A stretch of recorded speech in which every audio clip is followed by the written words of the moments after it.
Boy, this is what it all comes down to. If Trinidad and Tobago do not win this match right here, then party done. Finito. Matter of fact, party start, because the next match, the last match against Bermuda, would just be a fat match. Point blank period. They might as well play the SSFL young boys. They might have like the youngest ever World Cup qualifying squad of all time. Like play a bunch of 16-year-olds, a full squad of 16-year-olds. Like guys from Naparima, Fatima, Speyside High School, Signal Hill, play every single young boy, because the next game, if it is we don't win this match here, would not change the price of tea in Manchester. Point blank period. So we definitely need to win this game here. And of course, I hate it had to be them, because I'm actually a Jamaican fan. I like Jamaica football, and I have a lot of respect for Jamaicans in particular, because the initial stages of me creating football content, I would gladly say that Jamaicans boss me. Jamaicans put me on the map. Jamaicans, they followed me and, started listening to my videos and them. And so I am truly thankful for Jamaicans. I have nothing but respect for Jamaicans. However, there's nothing more. I would sell a kidney right now. Point me to the nearest kidney seller or kidney purchaser. I would go there and sell a kidney now to get to the World Cup, boy. It's been 20 whole years. So I need it. No. I want the victory against Jamaica. We'll be playing them at the Hazel Stadium, and I'm truly thankful that this rivalry lives on, man. It's so nice and refreshing. A nice banter, I just came from Greece. Shout out to the people in Greece. Shout out the people at AYAC who, gave me a stadium tour and they made me watch some games and stuff. And even the fans as well too. The AYAC fans are so nice, man, and they show a lot of hospitality to their foreign fans as well too. So big up everybody at AYAC. However, the rivalry over there, different. We have a nice friendly rivalry, but they over there, yeah, man, it's different over there. But so I'm thankful for that we do like, lead in bloodshed. So I'm thankful for that.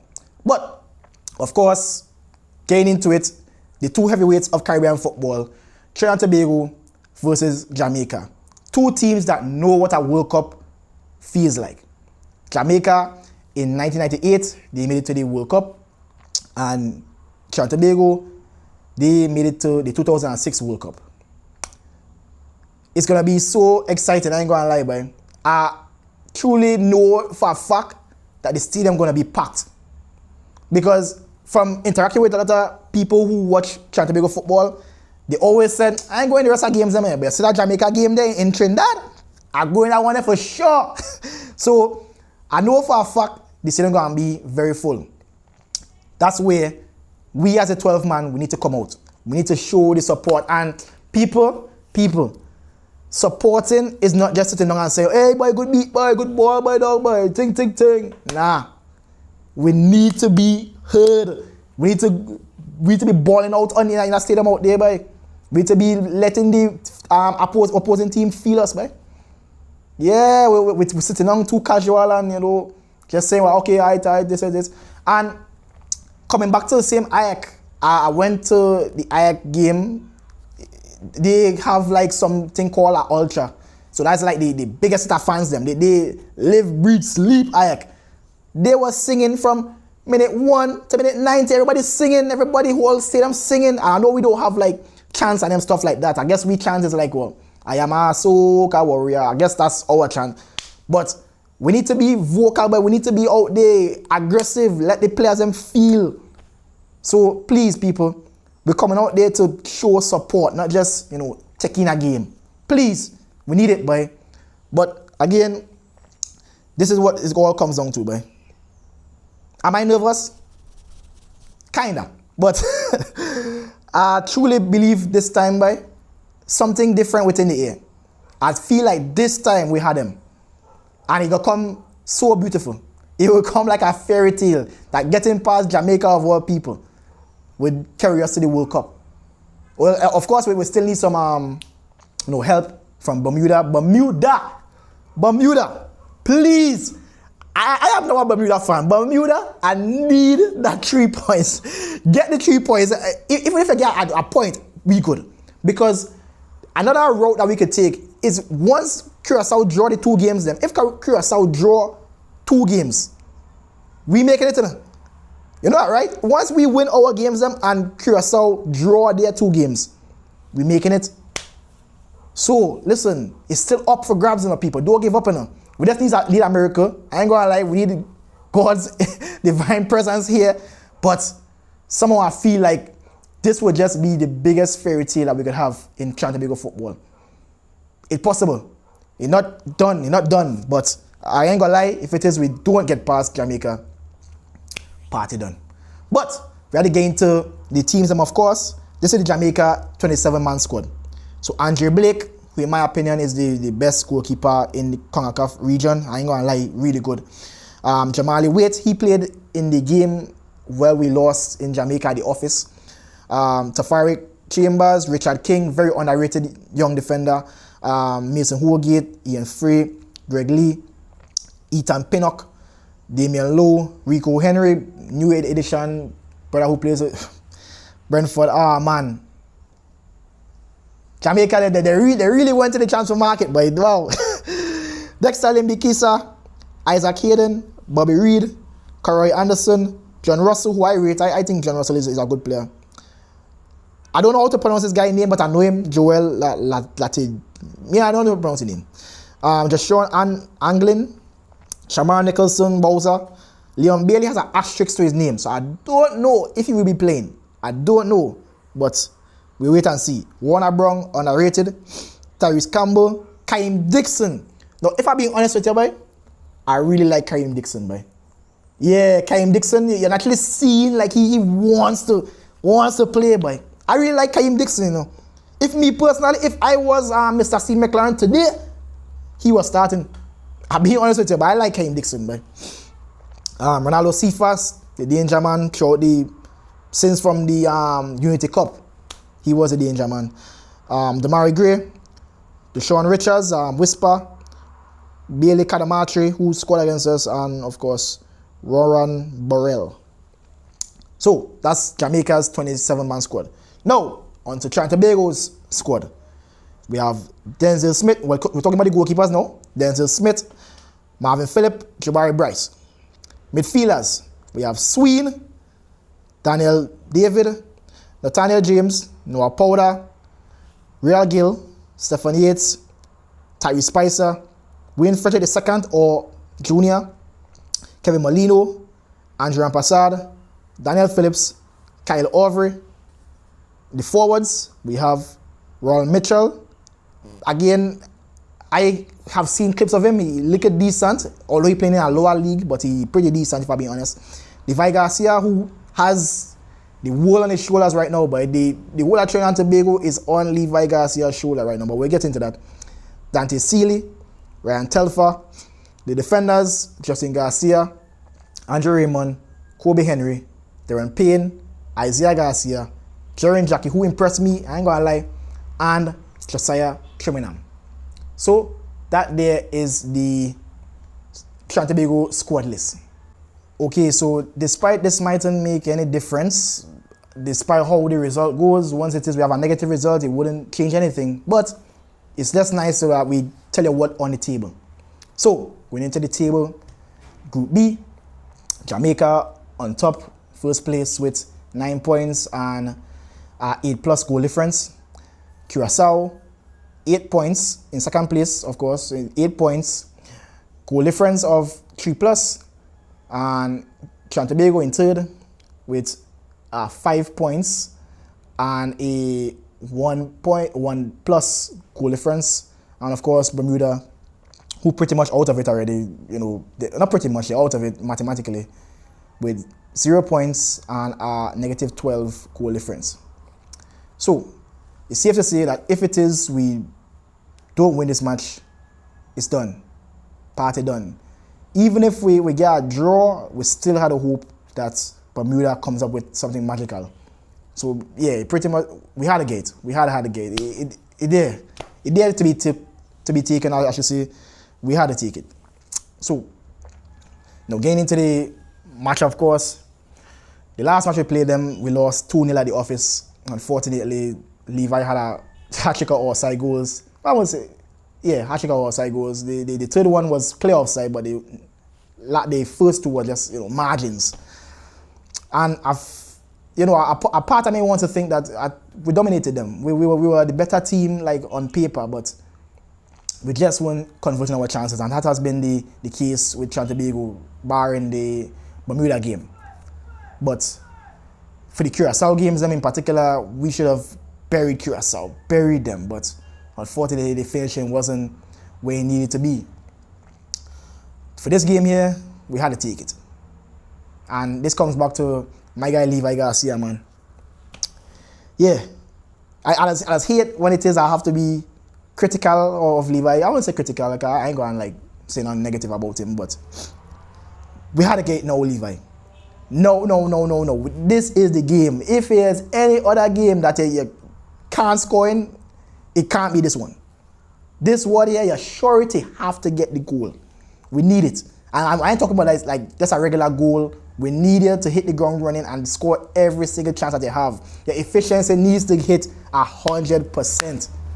Yeah, we need it now, boy. And yes, you have been playing well. Your striking play has been good, but we're still lacking that that dart and run and the fox in the box mentality to be in the right place at the right time. I feel as though like probably doing too much. As be senior deep in the midfield. Let the midfielders do their work. Stay up there and look for goals them. Inzaghi, just stay on the last defender. You know you're faster than them already. Stay on the last defender and get past him, but yeah, I truly believe in Levi Garcia, man. I know a lot of people, they don't believe in him in the number 9 position, and fair enough, he is a winger from starting off, but I truly believe that Levi Garcia have what it takes to get past Jamaica, man. We need him at full capacity. We need him firing on all cylinders, boy.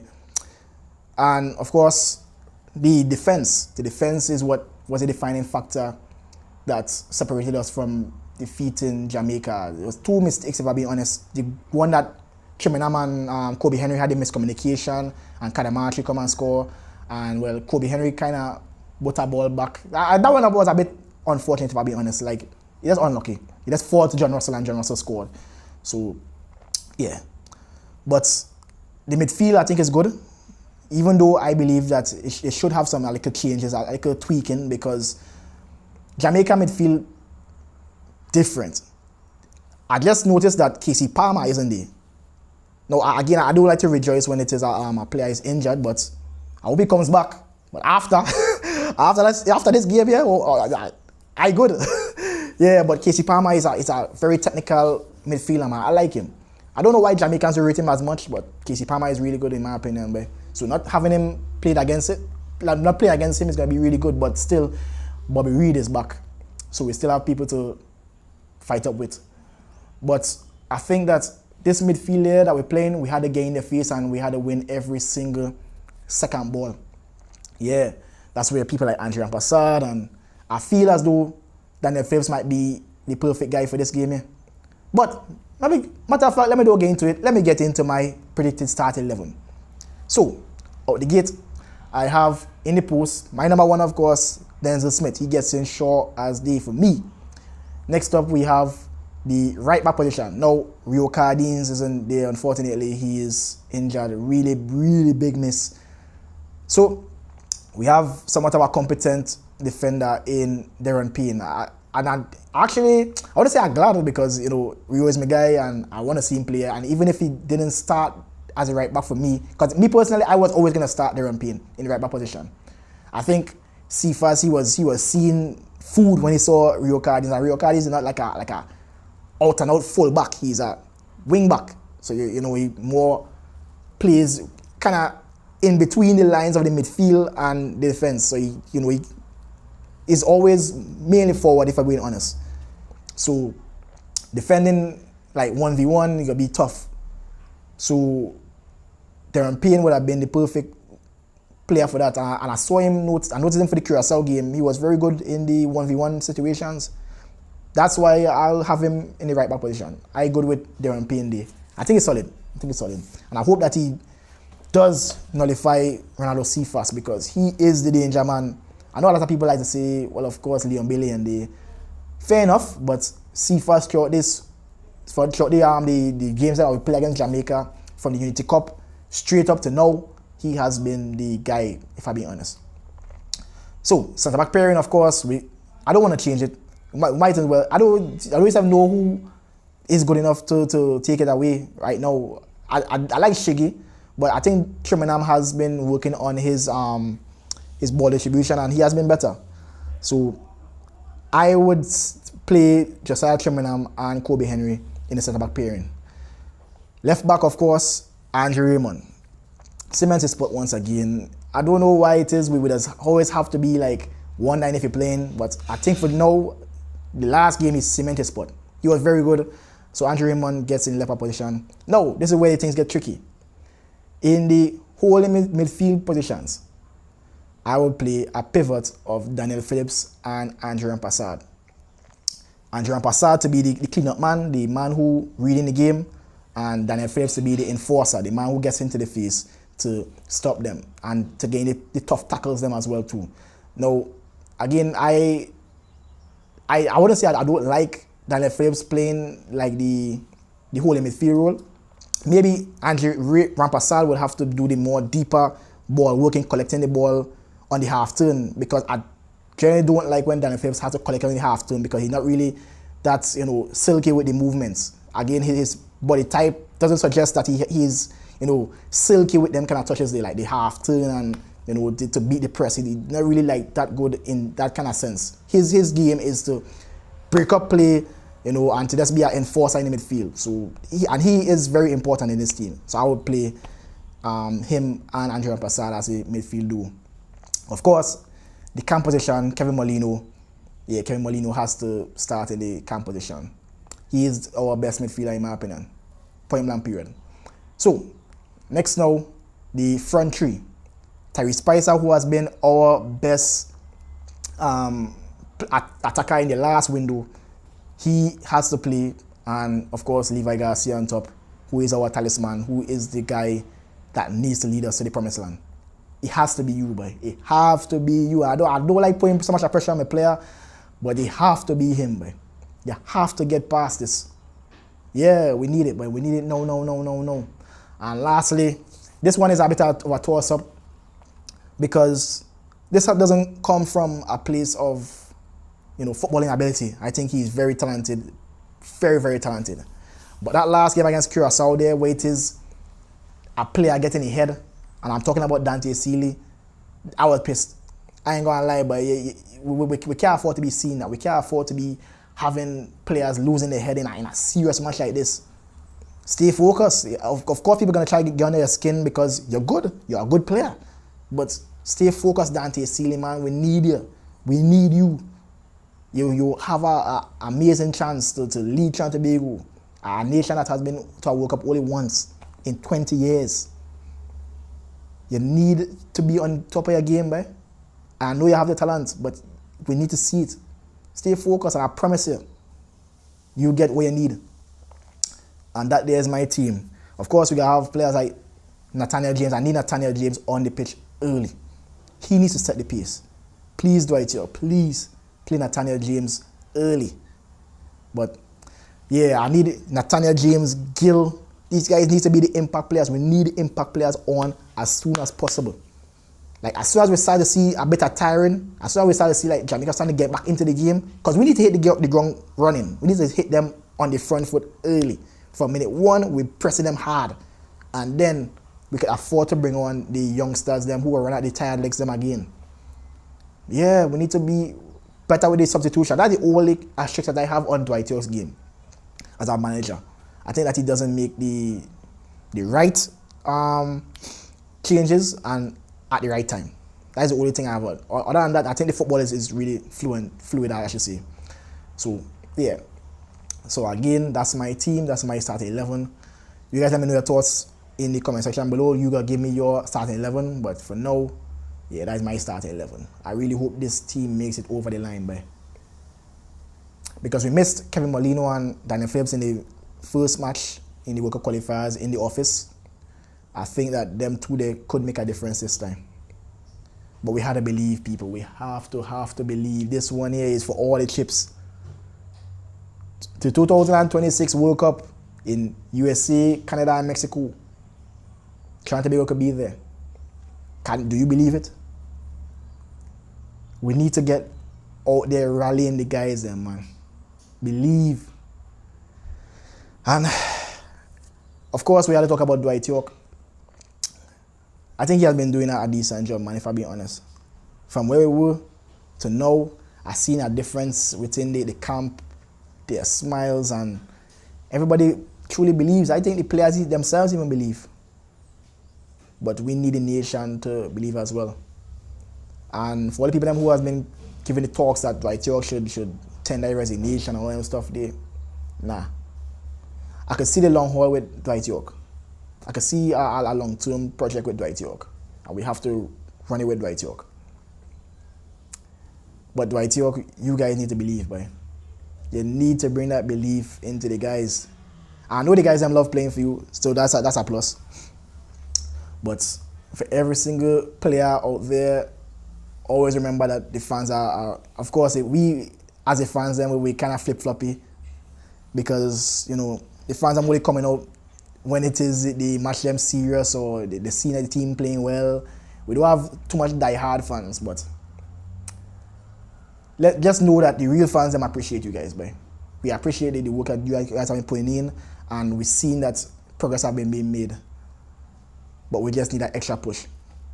Think of this game here tomorrow as the last game you ever played in your life. And give it your all. I believe. Do you believe? Leave your thoughts in the comment section below. Don't forget to leave a like, share, and subscribe. And don't forget to press the notification bell so as soon as I post again, you'll get it in a notification. Peace out. Up Trinidad and Tobago. Let's go to Soca Warriors. Pressure.